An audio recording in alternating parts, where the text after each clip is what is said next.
In the history of Islamic world, there are years that are written in ink and there are years that are written in blood, and we are living in the year of blood. We are taught from the time we are children that the Ummah, the global community of believers, is like a single body. When one link ages, the whole body suffers with fever. We repeat this on Friday, we post it on social media, we teach it in our madrasa. But today, we must ask a question that burns the tongue, its body dead. Because right now, the heart of Africa, Sudan, the land of two Niles, the land of the Black Pharaohs, a land where the Quran is memorized by millions, is being torn out, and the body of the Ummah is not feverish. It is sleeping. It is scrolling. It is silent. Why? Is it because the victims are black?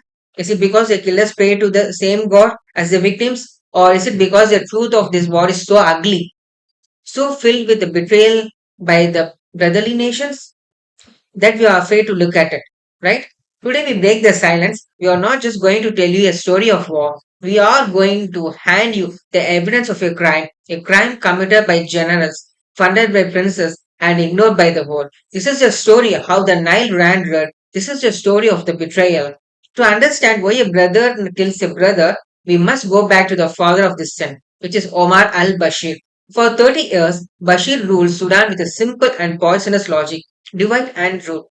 He was a dictator who feared his own shadow. He knew that in Sudan, the man who holds the gun holds the throne. But he also knew that the army, the Sudanese army forces, was filled with educated officers from the river tribes of the Nile. He didn't trust them, so he created a monsters to watch the monster. He looked to the west, to the golden sands of Darfur. He found the Janjaweed, bandits, camel herders, and ruthless killer who had terrorized the African farming tribes for years. Bashir gave them a badge, he gave them Toyota trucks, and he gave them a license to commit genocide. He took their leader, a camel trader named Muhammad Hamdan Dagalo, and he made him a general. He didn't send Hemedi to military school. He sent him to the bank. He gave Hemedi the key to the Jebel Amir, the gold mines, the richest in the region. Bashir thought he was a genius. He had the army SAF to control the cities and the militia RSF to control the desert. He thought they would balance each other out. But he was wrong. He didn't build a balance, he built a time bomb. In 2019, when the brave lions of Sudan, the doctors, the students, and the women in their white tops flooded the streets to demand freedom, the two monsters looked at each other. General Burhan and General Hemeti realized that old dictator was weak. They betrayed Bashir, they locked him up, they stood before the cameras, saluting the revolution, they promised democracy. They promised a new Sudan, but it was a lie. You cannot wash blood off your hands with a press conference. Burhan wanted to be the president, Hemedi wanted to be the king. And on April 15, 2023, the marriage of convenience ended. The shield and the sword clashed, and the people of Sudan were trapped in the middle. See, if this were just a civil war, it would have ended by now. Ammunitions cost money, soldiers need food, tanks need fuel. So, who is paying the bill? This is where the story becomes dangerous. This is where we must name the names that the news channels are afraid to whisper. The war in Sudan is not being fought for religion, it is being fought for real estate and resources. The UAE, the Golden Tribe, let us look at the United Arab Emirates, a nation of dazzling wealth, a brother Arab nation. Yet investigations by the UN and major intelligence agencies paint a terrifying picture. The RSF, the military are burning villages in Darfur, is sitting on a mountain of gold, but gold is heavy. You cannot eat it. You need to sell it.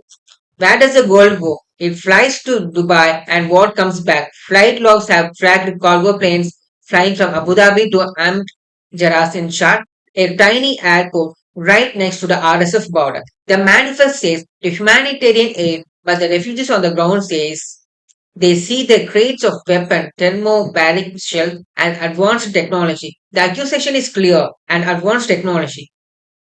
The, accus- the gold of Sudan is being looted to build the skyscraper of the Gulf.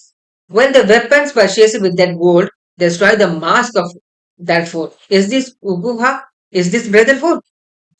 Now let's see the Russia, the merchants of death. Then look north Russia. To Vladimir Putin, Sudan is not a country, it is a gas station and a gold vault.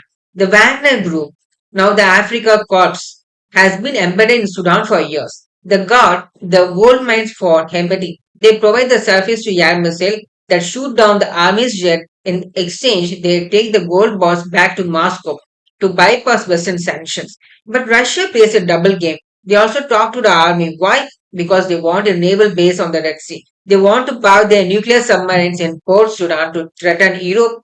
They will sell guns to whoever signs the lease first.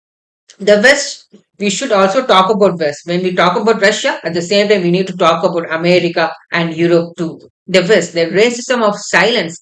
And what of the civilized world? What of America and Europe when Russia invaded Ukraine? The world stopped. Sanctions were immediate. Borders were opened. Blue-eye refugees were welcomed with soup and blankets. But when Khartoum burned, when 10 million people were displaced, making it the largest displacement crisis on earth, what did the West do? They issued a statement of concern. They held meetings in Geneva where nobody showed up. They held meetings, meetings, but they didn't get a solution. The message was loud and clear. An African life is not worth the same as European life. A Muslim dying in the global south is just a statistic. Now let us zoom in even more. Let us leave the palaces and the bedrooms and go to the ground. Let us look at what this geopolitical game look like to a human being. The year is late, which is 2025. The place is El Fasher, the capital of North Darfur. For months, the RSF besieged this city. They cut the water, they cut the electricity, they blocked the food trucks. Inside the city, 2 million people were trapped. When the defense finally collapsed, what followed was not war, it was slaughter. Now, I want to ask you a question to Muslims. When this happened to Palestinians, you guys all shouted and cried, but the same thing is happening to your own Muslim brothers. I want to ask you a question.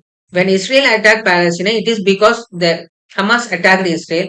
Even though you have shouted, "Oh my God, they are committing genocide, genocide, genocide." But my question is, when Muslim attacking Muslim, why you guys are not raising your voice? Anyhow, you are not going to raise your voice. It's okay. Let's go.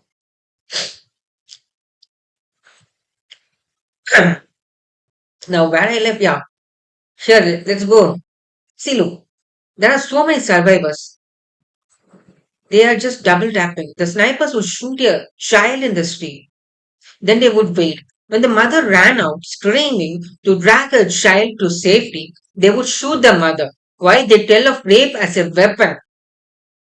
This is the hardest truth to speak, but we must speak it. The military has entered homes and violated women and girls not just for cruelty, but for strategy. To shame that man, to break their tribal lineage, to tell the Masali people you do not belong here. You may think, what kind of cheap tactic is this? Shit. And then the famine. In the Jamjam refugee camp, doctors are not treating bullet wounds anymore. They are treating skeletons. Children are dying every hour because their bodies have simply eaten themselves. This is not a famine caused by drought. There was rain, there was harvest. This is a man made famine. The RSF burns the food silos, the army blocks the border crossings. Both states are using starvation as a weapon of war. In the holy month of Ramadan, while you broke your fast with cold water and dates, the people of Zamzam broke their fast with the boiled leaves and dirt. We have laid out the facts. Now we must lay out the verdict. In Islam, sanctity of life is paramount. The Prophet stood before the Kaaba and said, "How pure you are, yet the blood of a believer is more sacred to Allah than you." Today, the Kaaba is being torn down 1,000 times a day in Sudan. Every general who orders a shell into a market is tearing it down. Every foreign prince who signs a check for a weapon is tearing it down. And every one of us who sees this and scrolls past because it is too depressing is letting it happen. Sorry. We are angry at the West for their double standards, and we should be. But where is the anger at our born? Where is the Arab League? Where is the OIC? Why are the skies of Sudan filled with the drones made in Muslim countries, dropping bombs on the Muslim children? This is the fitna. This is the test. And right now, we are failed.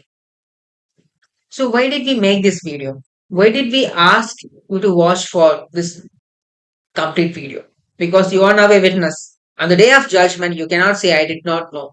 You know that General Buran and General Hemedi choose power over their people.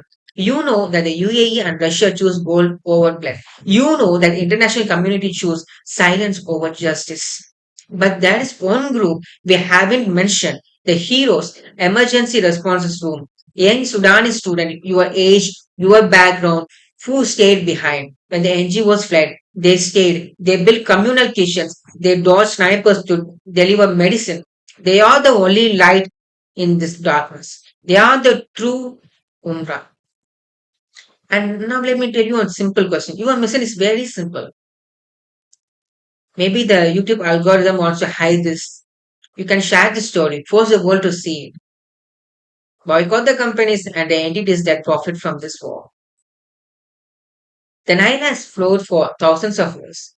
It has seen pharaohs fall, it has seen empires crumble. Their generals will be dust one day.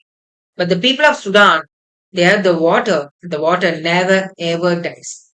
Don't let them suffer in silence. Be their voice.